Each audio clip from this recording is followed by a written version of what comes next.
Okay, I'm gonna give this one more try. Um, there's madness before the throne, right? Everybody who tried to climb their way up to God, they went mad, right? And I think it relates to this notion that I told you: if we die, we die together. If we rise together.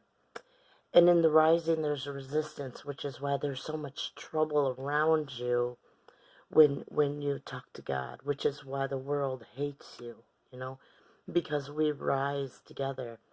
And as we rise, we got like courts to go through, you know. What's that? My father's house has many mansions, right? So it's understanding that before God, there are courts that we go through that God sits over, right? Um, and it kind of explains why there's so much judgment on the way up and why there's so many people um, trying to cut down everybody else. Why, as we rise, it gets so chaotic, right? Um, the the Jews will tell you their idea of a Messiah, right? And in their idea of a Messiah, they say the Messiah will be able to redeem times, that they'll be able to travel all throughout time and go back and redeem it, you know, redeem all the wrongs that were made, right? Um, what if, what happens if the things that is being redeemed are not things that you agree with, you know? What if you like the order that is? What if you're, I gotta sneeze, sorry, um, but what if you're in your exile, you've become like the other nations who want things your way and are no longer willing to give God your yes, you know? What if it's like that? What if you lack understanding? And what if the Messiah that you're looking to redeem the times doesn't actually travel through time and make it so that it never happened, but actually reveals to you what did happen way back when and gives you a new opportunity to go back and say, we're not going to go this way anymore. That we will listen, we will obey. That we will recognize that we do not need a king over us, and that it was right at that time. And for whatever reason that may be, we got it wrong way back when. And we're not going to be accountable for those things. We're not going to be condemned for those things. But we are going to make those things right by choosing to get in line with the right things now. Like the argument of way back then was rather to be transactional or just to do it for the sake of doing it, you know, to pour out so that God can pour more into you, you know. These were arguments that they had during the days of the Hashmonean dynasty. This was the argument between the Pharisees and the Sadducees. The Sadducees went one way and the Pharisees went the other. And this was a time before Jesus. And when we throw Jesus in the mix, it confuses everything because he is not their idea of a Messiah. He did not produce anything that they were expecting. He did not teach what they were expecting from what they say Jesus was, a string of prophecies that were written to look fulfilled, you know. But in actuality, you know, it is the order that you live in that brings the curses upon you, because those that oppress you put the blame for the sin on your head, largely because they use your hands to commit the sin. And that order that's there allows the curse to go on to your children. It allows the curse to go on to your children's children, your children's children, you know, Moses to the fourth generation. That there's orders out in the world that are set that were wrong, and maybe you don't get it, you don't understand it. But when we say that children will no longer have to pay for the sins of their parents, when we say we're told, I believe it's in Zechariah, that will no longer say that the parents eat sour grapes and the children's teeth are set on edge, that we don't understand. They were making a correction to the mistake that was made so long ago. Because when you're developing a system, whether you're developing it in cooperation with God or in cooperation with God and man, or cooperation with man, there are bound to be errors that are made. Let's sneeze again. And it can be that something came from God. It can be, but what comes from God is going to be expressed within the context of our understanding.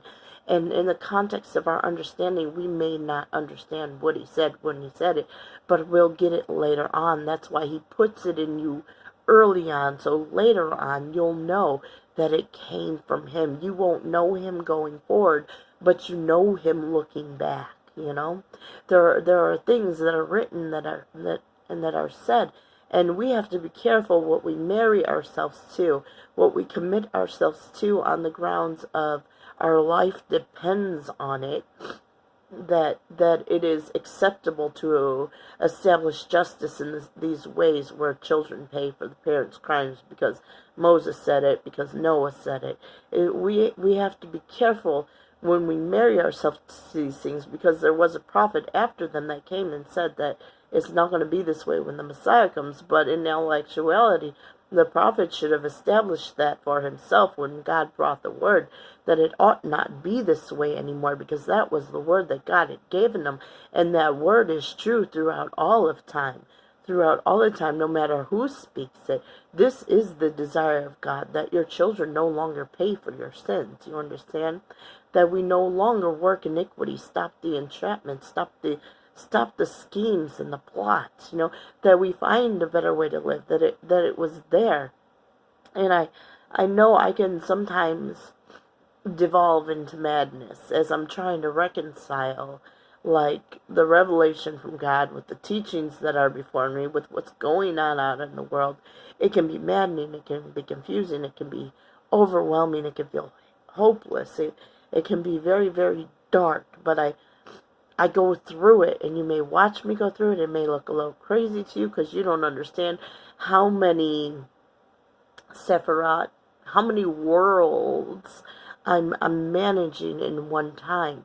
And so for you, me sitting here in one dimension may look crazy, but that's because you don't see the juggling that I'm doing and my ability to do it. And while the Jews would say that's the job of the Messiah, to be able to do these things, to have this capacity to do it, they don't understand how this capacity is manifested in front of their faces. They don't understand that, you know, these things that happened way back when, where we have all this condemnation and everything, where this was a time for redemption, a time for restoration, and they were restoring something then that happened before then. You know, they were dealing with the time before them. They were managing different worlds the same way that I'm managing different worlds. They couldn't communicate it with you, so you could cut them down, not realizing that you were cutting down your Messiah. And I acknowledge them as your Messiah, not me as your Messiah, because God said they were. And who I am, I don't know, but I do know I have my own covenant with God, which makes me one like Abraham, right? Which makes me one like Isaac, one like Jacob, right? Which makes me, you know, one of few, you know? And that's not to mean that I'm over here saying I'm so special, because believe me, it is a burden to carry this responsibility. It is madness to walk between worlds and between times, to gain understanding, to be able to juggle things, to be able to put things together and bring them before you, and put them together in a manner that doesn't make you want to cut my head off. You know, that doesn't make you think that I'm trying to kill you by correcting you, because I don't believe in that whole punitive Torah. I don't believe in punitive laws. I never have, you know. I grounded my kid when he was little, and I give his stuff right back to him, because all I really want is for you to be sorry, to stop and change your behavior, and then there's no need for me to take away your toy anymore, you know. Bouncing balls in the house, you know. There's no need for me to take away your toys anymore. There's no need for the punishment. There's no need for further correction, right? There's no need to harp on things once the situation is resolved. For me, correction is not to punish you. It is to make you better. And so when you are better, I don't think that the punishment of me taking away your toys should continue on in any way, shape, or form. because the aim is not to oppress you, to suppress you, to make you less of a person, to take away your joy. The aim is just to get you in the right spot to help you grow and to be a better person. And as you grow into being a better person, you don't need to lose the rewards that you have. Keep your ball, and it's saying that it's necessary to change your entire mindset, your heart and your mind. We heard a certain politician say this before, and it kind of, hey, how you gonna do that? And I'm telling you how we do that. I'm telling you the way we do it, And in doing it this way, and in redeeming the times, we don't just restore the balance of what was back then. We restore the balance of what is right now, because we're able to turn away from the things where we made a mistake without taking all the responsibility for all the chaos that happened along the way because we went the wrong way. We're able to make that course correction and get on the right path and avoid the judgment and the punishment and the wrath and the chaos and the nonsense, because God doesn't give the Torah to be punitive. He gives it as a guide for life. He gives it as your protection. He gives it so you know how to stay out of trouble. So you have a shield to put up when someone comes and tells you to do something that's off. Like, oh God, he wouldn't kill you. You won't die. Put it up. No, we listen to God. This is what God said. This is what we do. We don't accept people who take our limits off. Which is why I don't cut down Torah, which is why I don't cut down Christianity, which is why I don't. It's not that they need to be cut down, because that is not a determination for me to work. It is not my responsibility to rule over the world and cut it to pieces. I do not come with a sword. I come with a light of revelation, a beacon, a beacon for the darkness, to help you come out of it, to get you back on the right path, not to cut you to pieces, to get you back on the right path. And my words, I might be lost in them sometimes because I'm managing different things and I'm showing you like how I learned what I learned. And I realize that I do too much talking sometimes. I do too much explaining sometimes. And because I am that way, because I'm juggling, because I'm grasping at straws sometimes, because I'm trying to make sure you understand, I need your patience for my inability to bring forth the right words in the right time. I don't have an Aaron to speak for me. I don't have an Aaron to digest the things that I'm talking about and go back and put them in a nice, neat little bundle that the people can be accepting of. I'm a hot mess sometimes. I acknowledge it. I embrace it, and it's okay. I juggle so many worlds. I juggle time. I juggle information. And it's not I'm dreaming things up out of my own imagination. God's walking me through things. He's revealing things to me. I ask him questions. You bring me the answers. You, Jews, bring me the answers to the things I ask God in prayer. How about that? There's connections, there's pathways, and it's hard to understand what's going on. And if I say that, it sounds mad. If I say I ask God questions and you bring me answers, that sounds like madness. That sounds like I'm trying to run a con on someone. That sounds like a game, but it's truth. It's truth. And I can accept it because I've been through it, and I don't worry about what you think in bringing forth my explanation of how things happen, because this is where my truth lies, and I have to stand, and I can stand because it is true. These people who make up things, they can easily be cut up and swept away because they don't stand in their own truth. Like Aaron could have easily been cut up and swept away because the revelation didn't come directly from God. It came through Moses. When you pass along a revelation, its power is diminished, right? Its power is diminished as you pass along the revelation. It's not so much what's the word? A weapon of conviction. For lack of better terms, I made that one up for you. It's not something that would provoke people to change. It's not so much that catalyst when the revelation is passed to someone else, you know.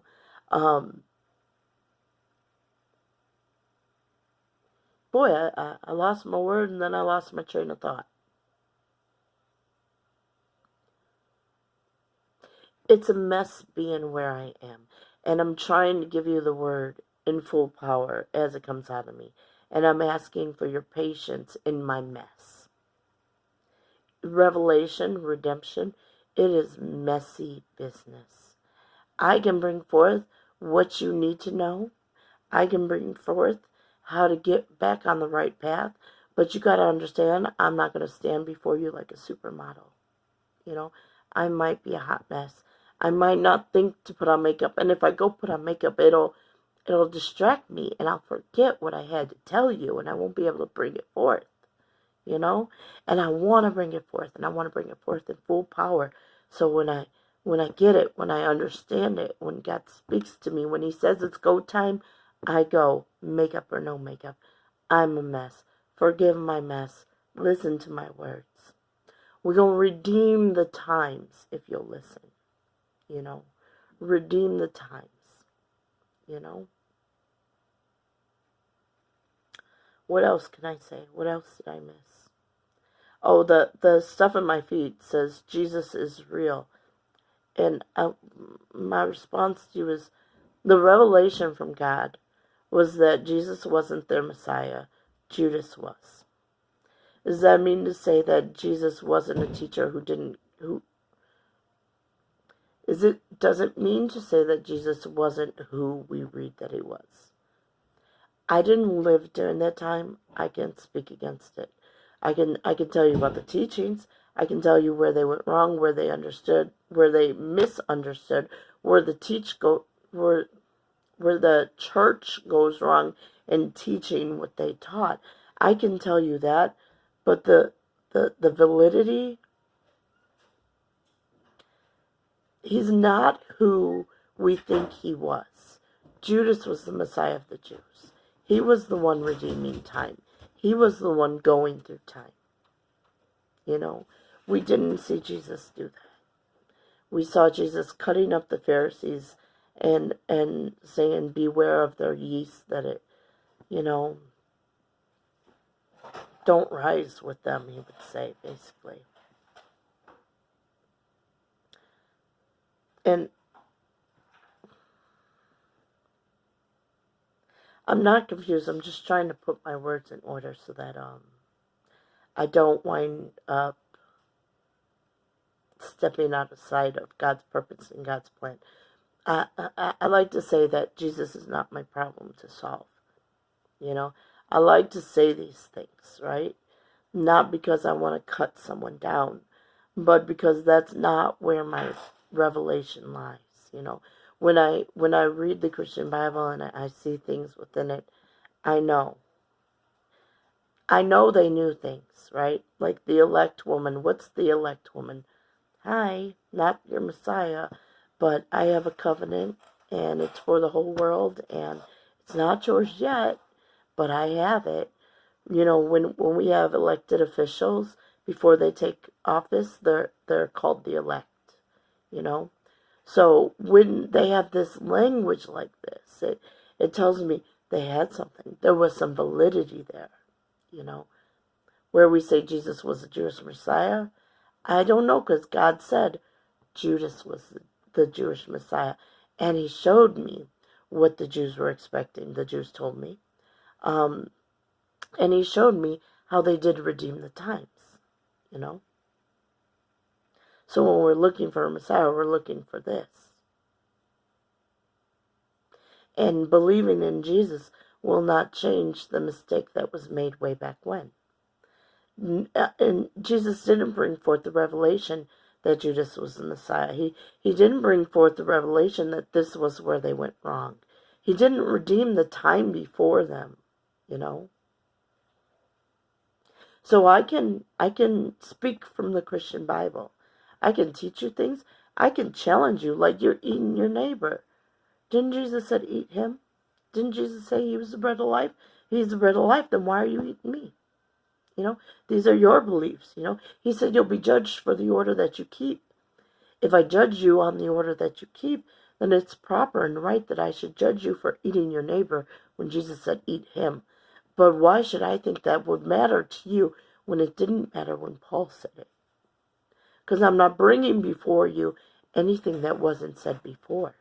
Why couldn't you resolve these things of people eating each other, of people cutting each other down and believing that it was their door to life, of being transactional? Well, why couldn't you say this? Why would you say pay to Caesar what's Caesar's and pay to God what's God?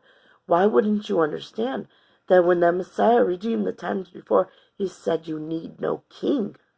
Why would you commit people to go and follow a king when the Messiah before operated as both king and priest and didn't point people back to a king? How they redeemed the times that way. And you can't redeem the time by then saying follow God and the king. That's not redeeming their time. That's where I have to question things and I have to challenge things. And is that a question of my faith? No, it's a question of your faith. My faith comes with God. I hold a covenant with him. And you got to understand that. I have different obligations than you have. You want me to resolve your issues, but God gives me a whole other menu of things to be resolved. You know, and I got to cut through other things, and I got to do all this while enduring all the suffering in my life that tries to pull me away from where God wants me to be, that tries to shut down my voice, that tries to shut down my mission, that tries to shut down my purpose, that tries to shut down my covenant, that tries to draw all my power from me, that wants to eat me and not do my purpose out in the world. So have some patience with me, okay? All the people that you say rose up so high went mad. Be mindful of that. And be mindful of that when I talk to you. It's not that I'm mad. It's that it's like put a pillow over your face and try to deliver a speech. It's not so easy for everybody to hear what you're hearing. You know, it's not so easy to put it out. I'm speaking through many, many layers, you know. I hear much opposition. It's hard. It's not easy. And it's especially not easy because I've been cut off from the world. I've been told that, you know, I'm not welcome.